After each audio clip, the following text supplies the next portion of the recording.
Hello dear chaps, I welcome you to episode 4 of the Piper P116U radio restoration. I hope you enjoy this episode. Cheerio!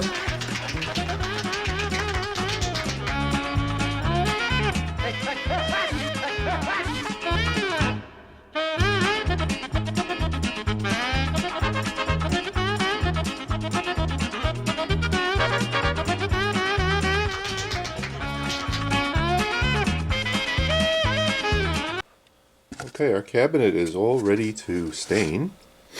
You'll see that I've got it all stripped out right here. I've got a few spots here that I need to touch up before I stain it.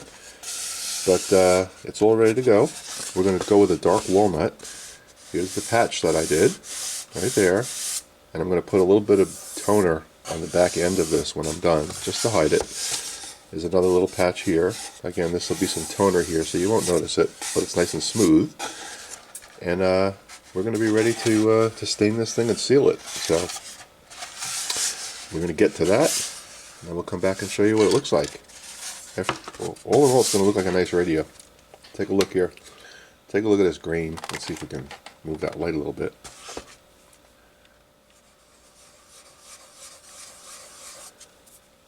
See how nice that looks? It's actually really nice wood underneath this thing, or veneer. It's a shame that they covered it up the way they did, but really nice. Let's move that, yeah. Okay, we'll be back.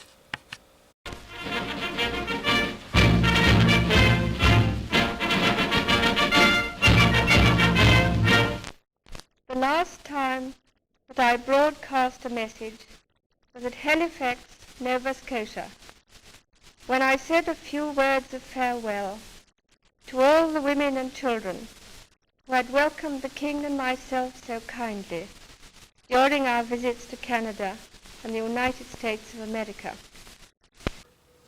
Okay, we're going to apply some stain here. This is Varathane Premium Fast Dry Wood Stain, and it's dark walnut. And what I'm going to do is, if these ends don't clean up well, I'm going to use some of this toner, some of this Mohawk finish toner. This is extra dark walnut, so I'll mask this off and just do the very edges, almost like a starburst effect. So let's open this up and see how it looks. It's going to make the grain stand out, I think. We'll find out. This definitely was not a cheap veneer that they used. It may have been a cheap radio, but it's not a cheap veneer. And you'll see that this stuff is very dark, like that. Looks like brown paint. We're just going to use a rag, just a little bit. A little bit goes a long way here. This wood should soak things up. Let's find out. Of course, I did prep the surface.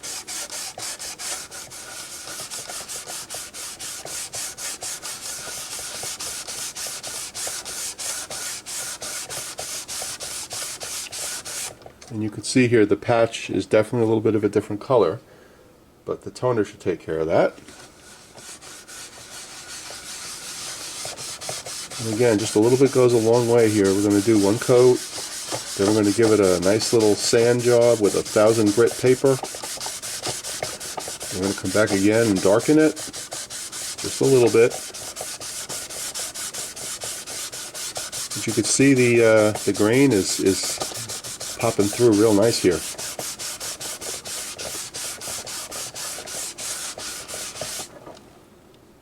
I don't know if there's too much glare. Let's buff that out a little bit.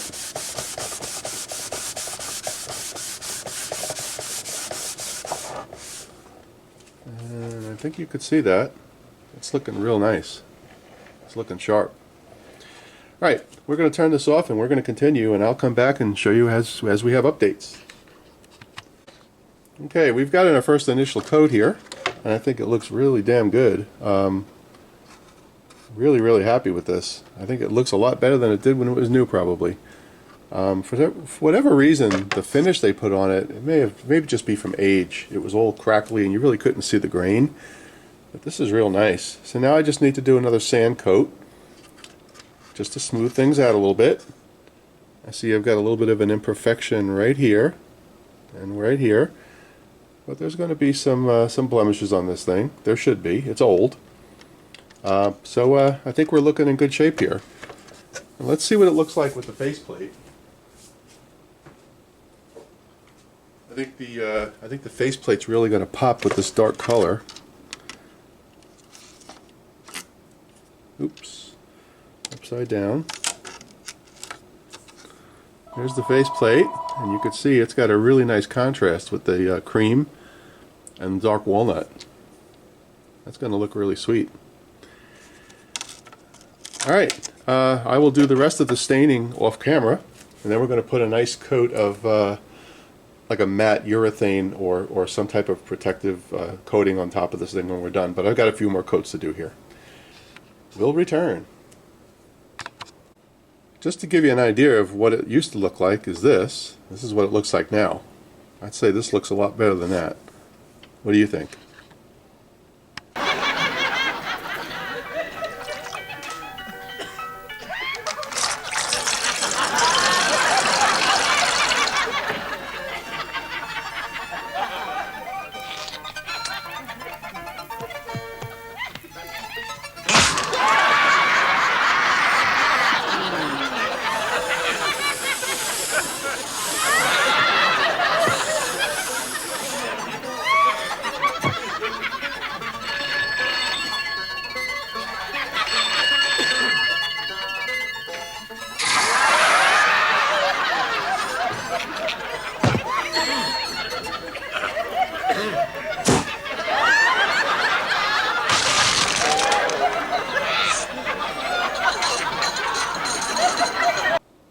Okay, we are very close to finishing our cabinet here, literally finishing it, and you can see that we've got our stain applied, and I did put a bead of toner on the edges, and you cannot see the veneer that I did.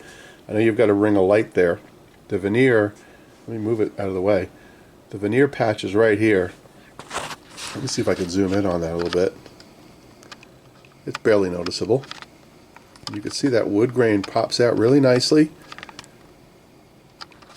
and well, we finished it really well. We used a premium fast dry wood stain, and this color is a dark walnut. And for the toner, we used some of this Mohawk extra dark walnut, and then what I did on top of that is I used some of this Restore Finish on top of everything to bring the shine out in one step, because I didn't want to put poly on it. I really don't want it to be that shiny. I just want it to be you know, subtle. I don't want it to stand out too much. So let's get this light out of here. Maybe you can see a little bit better. No, that's worse. Yeah, you can see my mirror image here. So we do have one slight imperfection right here. See it? But that's okay, that adds character. And we look at the sides. Sides are all good. There's the bottom. I'm going to reapply the decal. I took a copy of it and I cleaned it, so I'm going to reapply a new one. And then we come on this side. This side looks equally as good. And there was also a patch here somewhere too, if I recall. I think it's on this side. I mean, this stuff works really good. You can't even see it. Yeah, the patch was right here.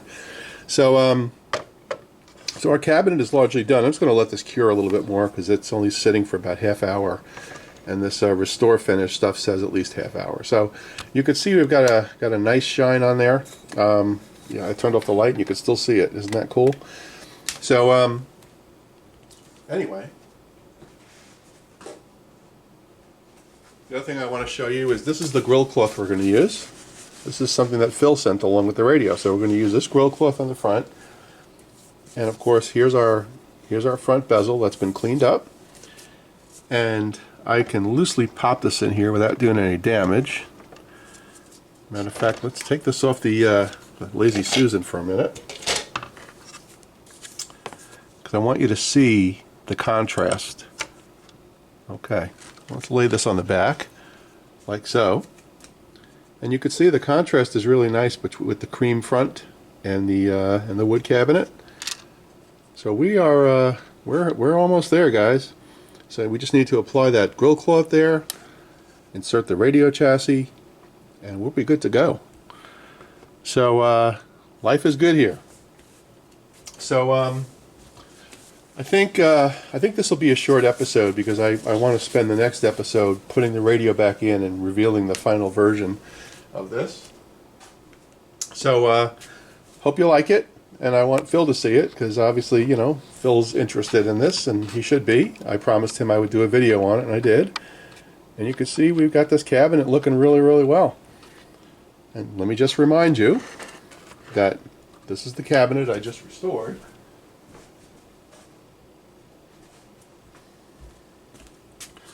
And this is what it looked like before.